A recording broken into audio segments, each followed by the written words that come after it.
You know the feeling. It's a physical weight. It begins not in the mind, but in the body. It's in the sudden heaviness of your eyelids as you look at the computer screen. It's in the way your shoulders slump, as if the force of gravity has doubled its pull, but only on you. The air in the room feels thick, a substance you have to push through just to reach for the cup of coffee that has long since gone cold, an oily sheen now settled on its surface. Your mind knows the logic of the day, the deadlines that approach like distant storm clouds, the expectations of others, the quiet, gnawing consequences of inaction. The mind makes the lists. It populates the calendar. It sends urgent, logical commands to your limbs. But the body refuses. It stages a quiet mutiny. The simplest action, like typing a single sentence or making a phone call, feels monumental, like trying to run in a dream where your feet are encased in concrete. And so you sit in the silent crossfire of a war between a mind that says you must and a body that screams, I cannot. This is where the second wave of the assault begins, the internal monologue of shame. A voice, which sounds suspiciously like a disappointed parent or the disembodied chorus of society itself, starts its litany. Lazy, undisciplined, a failure. You're a ghost at the feast of productivity. You scroll through social media, a gallery of curated effort and polished success. You see others moving, achieving, building, climbing, and you are stuck, motionless. It feels like looking through a thick pane of glass at a party you weren't invited to, a party where everyone else seems to know the steps to a dance you were never taught. The comparison is a slow-acting poison. Every post, every story, every announcement of a new promotion or a finished project becomes another piece of evidence for the prosecution in the case against yourself. You are the defendant, the prosecutor, and the judge, and the verdict is always the same: guilty. Naturally, you try to fight it. You become a desperate scholar of self-help, a frantic seeker of a cure. You wake up at 5 a.m. because a stoic-faced CEO on a podcast told you that's when victories are won. You take the cold shower, a shock to the system that is meant to ignite your inner fire, but only leaves you shivering. You meticulously craft a to-do list, its neat bullet points a testament to your good intentions, but by midday, it has become a monument to your failures. Each unchecked box, a silent accusation. You download the apps. You set the Pomodoro timers, only to find you are now measuring your paralysis in precise 25-minute increments. You search for that one video, that one quote, that one simple trick that will finally unlock the motivation you know must be hiding somewhere inside you. This frantic search for a cure becomes its own full-time job, an exhausting performance of trying to be productive that is, in itself, a form of profound busyness. But it yields nothing. The resistance remains. The weight doesn't lift. It's a silent, stubborn, unyielding rebellion happening inside your own skin. Then, a moment of terrible, beautiful clarity. It happens in the silence after the phone is put down, after the last self-help article is closed. The frantic energy subsides and there is only you and the weight. The self-blame becomes so repetitive, so boring, that a new thought finally has the space to breathe. It starts as a whisper. What if this war against yourself is a war against the wrong enemy? What if this body, this mind that you've been calling lazy and broken isn't failing at all? What if it's succeeding in a mission you didn't even know it had? What if this profound laziness isn't a flaw but a message, a silent, stubborn, and deeply intelligent protest against the world you're being asked to build? To call this feeling a protest implies it has an object. A protest is never against nothing. It is a rebellion against a specific regime, a particular form of power. But the regime we live under is not the tyranny of old. There are no obvious dictators or iron-fisted kings forcing us into compliance.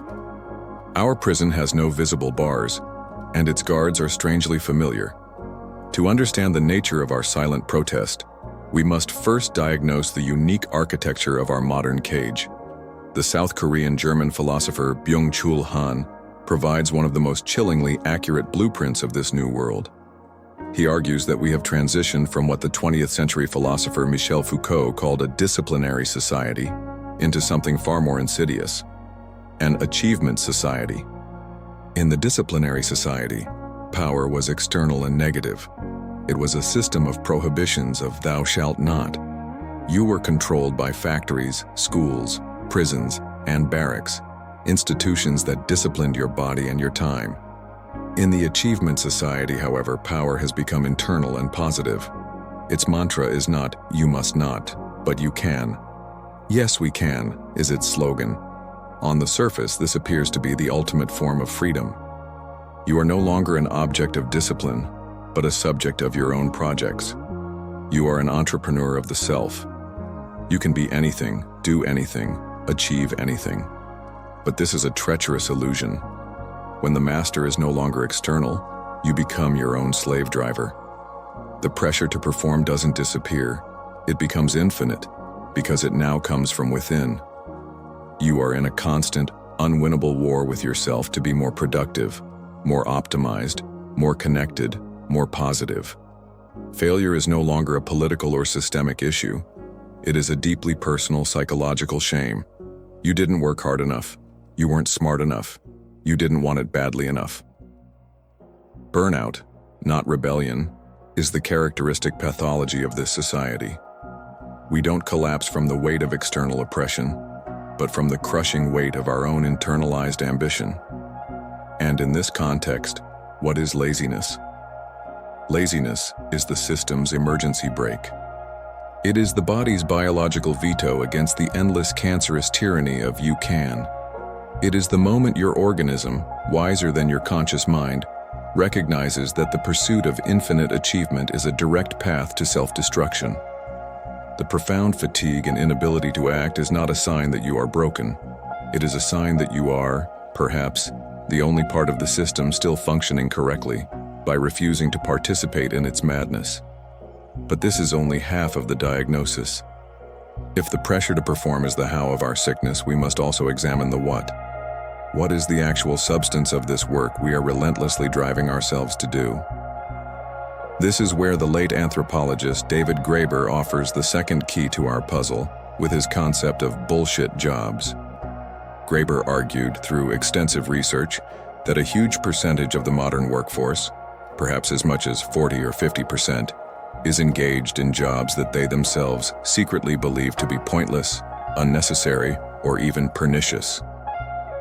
These are not the difficult essential jobs that keep society running. These are the jobs filled with administrative bloat, corporate box ticking, and tasks that exist only to make others feel important or to justify a department's existence. Graeber's core insight is that human beings have a fundamental, innate need to feel that their work makes a meaningful contribution to the world. To be forced to spend 8 hours a day, 5 days a week, pretending to work on something you know is utterly useless is a form of profound spiritual violence. It is an assault on the very core of human dignity. So when you feel an insurmountable resistance to updating that spreadsheet, to sitting in that pointless meeting, or to crafting that jargon-filled corporate email, is that laziness? Or is it your soul's healthy immune system reacting to the poison of meaninglessness? It is a withdrawal of consent. It is your spirit refusing to invest its finite, precious energy in an activity that it recognizes as a lie. So the silent protest is twofold. It is a protest against the infinite pressure to perform, as diagnosed by Han, and it is a protest against the profound meaninglessness of much of that performance, as identified by Graeber. It is your body refusing to burn out, and your soul refusing to be insulted. It is a rebellion not of fists and banners, but of stillness and weight. It's easy to discuss these ideas in the abstract, to talk about philosophers and social structures from a safe distance. But I have to be honest with you. I know this feeling not as a theory, but as a biography. For years, I lived with this shame as my closest companion. I have stared at a blank page for hours, the cursor blinking like a tiny mocking heartbeat, while my own heart pounded with the anxiety of unfulfilled potential. I have crafted intricate plans for my days, my weeks, my life, only to watch them crumble under the invisible weight of this profound inertia. And I did what we are all taught to do. I declared war on myself. I saw my mind and body not as allies, but as unreliable and treacherous subordinates. The lazy body had to be shocked into submission with icy showers and punishing workouts. The distracted mind had to be corralled with apps, timers, and an endless array of productivity hacks that promised to tame the chaos. I saw every moment of rest as a failure, every period of quiet contemplation as a wasted opportunity. My inner world became a battlefield, and the enemy was me. I would measure my self-worth in units of output. A productive day meant I was good. An unproductive day meant I was worthless. This is a brutal way to live. It turns your existence into a relentless performance review with a critic who can never be satisfied. I was running on a treadmill of my own making, and the only two settings were faster, and you're not doing enough. I bought into the myth that a meaningful life was a life of constant, relentless forward motion. That stillness was the enemy of growth. And the guilt was the fuel. It was the background radiation of my life. The guilt of not reading the books I owned, not pursuing the projects I dreamed of, not being the optimized, hyper-productive ideal I saw everywhere. I felt like I was sitting on a vast reservoir of potential, but I had lost the key to unlock it. And so, I blamed the reservoir. I blamed myself for not trying hard enough, for not wanting it enough. The turning point didn't come from a sudden burst of motivation. It came from the quiet exhaustion that follows a long and pointless war. One day, in the middle of a particularly intense period of paralysis, I simply gave up the fight. Not in a nihilistic sense, but in a way that felt like a surrender. I stopped trying to force my body to obey. I stopped shaming my mind for its resistance. And for the first time, I just sat with the feeling. I let the laziness be there. And I asked it a different question. Instead of shouting, "Why are you so useless?" I whispered, "What are you trying to tell me?" I treated the resistance not as a malfunction, but as a communication, a distress signal from a part of me that had been ignored for far too long. And slowly, a different kind of truth began to emerge. The resistance wasn't against hard work. I loved the feeling of deep, focused effort. The resistance wasn't against my goals or my dreams. It was a protest against the terms of engagement. It was a rejection of the hollow, soul-crushing tasks that I was telling myself were necessary steps. It was a rejection of the idea that my value as a person was tied to my output.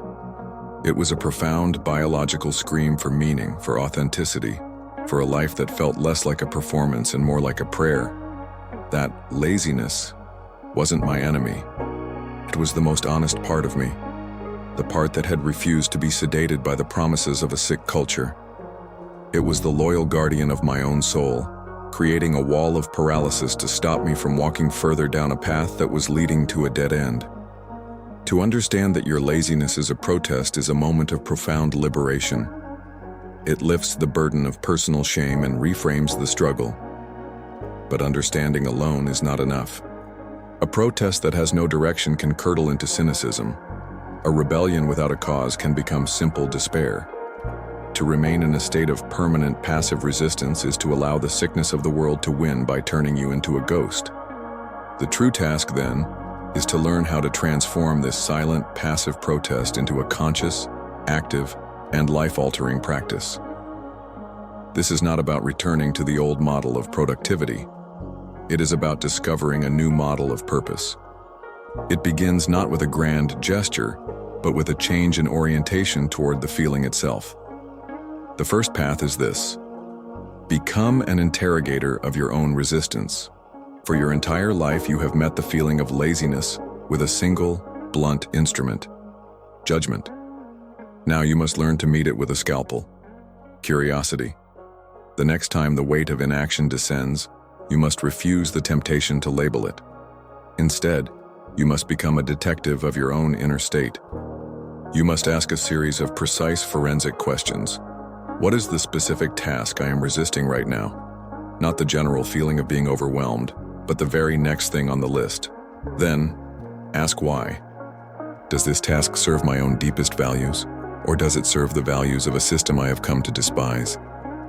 Is my resistance coming from a place of fear of failure, fear of judgment?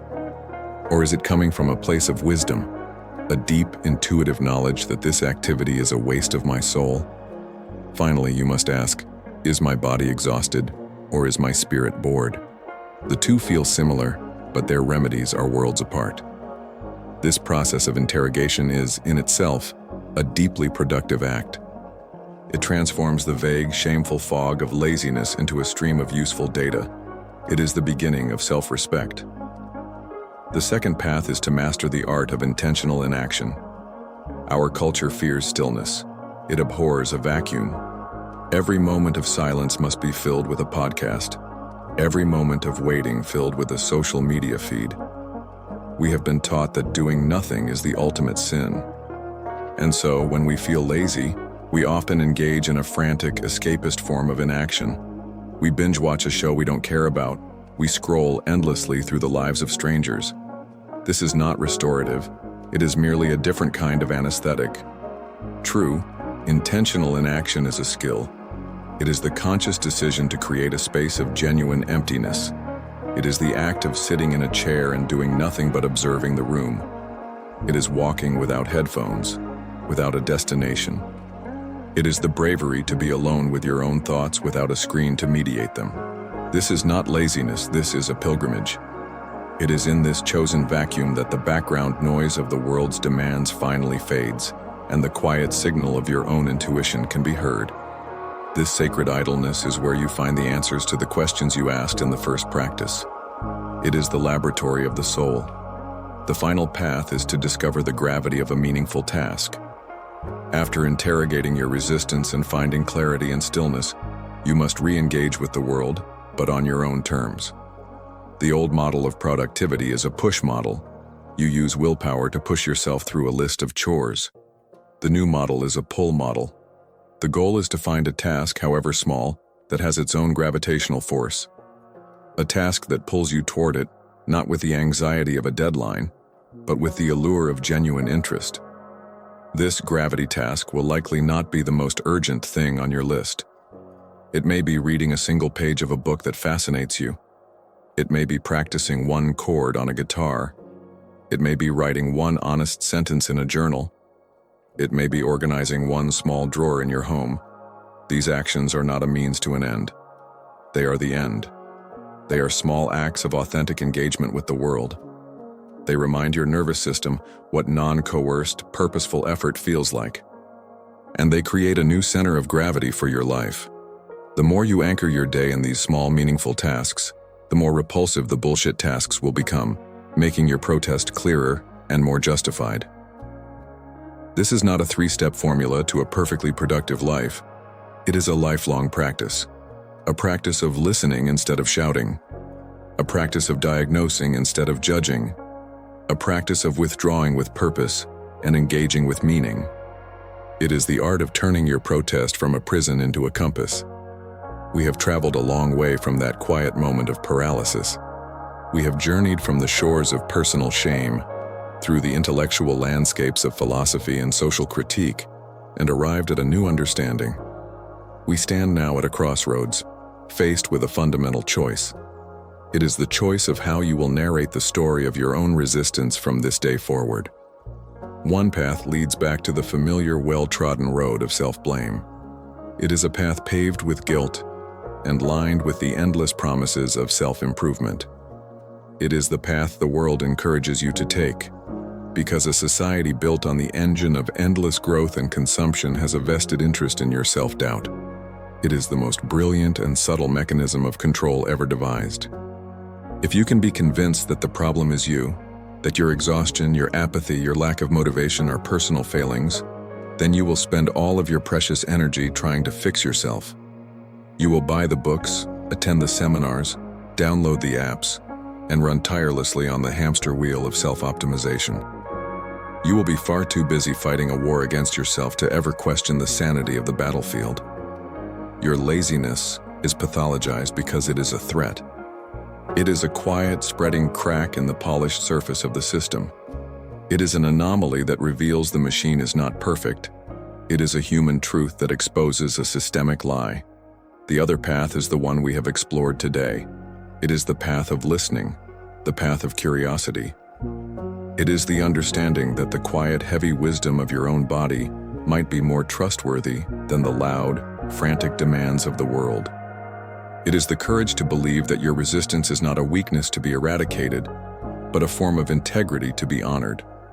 It is the integrity of a soul that knows the difference between motion and meaning, between busyness and purpose.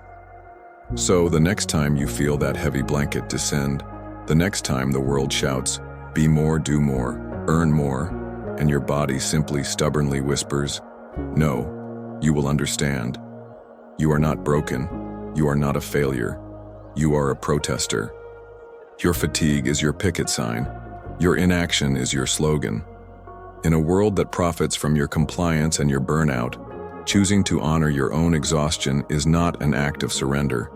It is a radical act of self-preservation. It is the last bastion of your freedom. That feeling isn't a flaw, it's the messenger. And listening to it, truly listening, is the beginning of coming home to yourself.